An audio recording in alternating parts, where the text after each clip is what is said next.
ఈ వర్షాకాలం వచ్చేసరికి చాలామందికి కోల్డ్, కాఫ్ అనేటువంటివి బాగా ఎక్కువగా ఉంటాయి. వీళ్ళు చేయాల్సినటువంటి సింపుల్ రెమెడీ ఏంటంటే,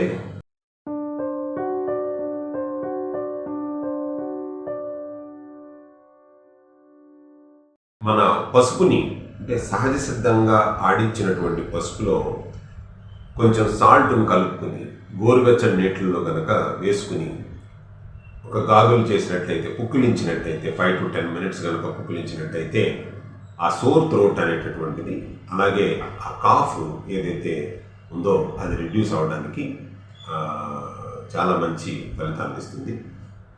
ఒకసారి వాడి చూసి దాని ఫలితాన్ని మీరు స్వయంగా అనుభవించండి.